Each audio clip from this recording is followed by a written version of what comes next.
السلام علیکم، محمد عمران حمید بات کر رہا ہوں۔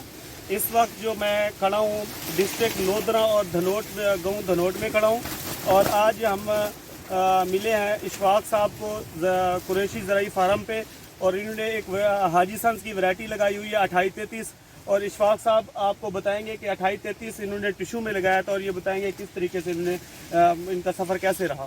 جی اشفاق صاحب بتائیں۔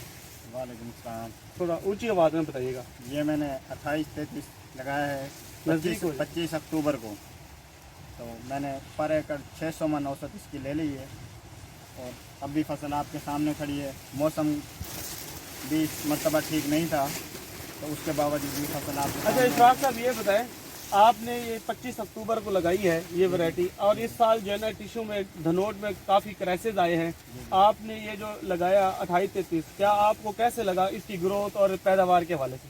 نہیں ماشاءاللہ الحمدللہ بہت اچھی رہ گئی ہے، 600 من اس کی اوسط آ گئی ہے، فصل بھی آپ کے سامنے کھڑی ہے۔ اچھا اشفاق صاحب، ایک دفعہ ٹائم ایسا آیا تھا کہ لوگوں کی پیداوار جو ہے نا کم ہو گئی تھی، ریٹ 2700 من آ گیا، 2700 روپے کا من آ گیا۔ کوئی آپ کو ایسا کوئی ریٹ لگے 2400 2500 2700 کے ریٹ لگا اس کا 28؟ جی ہم نے 3000 سے دیا۔ جی 3000 سے بھی انہوں نے سیل کیا ہے، جب ریٹ 3000 تھا اس وقت بھی 2833 نے پیداوار دی، لیکن پیداوار باقیوں ورائٹیوں کے مقابلے کی ورائٹیوں میں کم ہو گئی تھی، لیکن 2833 اس کرائسس کے ٹائم بھی یہ پیداوار دیتے رہے۔ جی اشفاق صاحب تھینک یو ویری مچ۔ السلام۔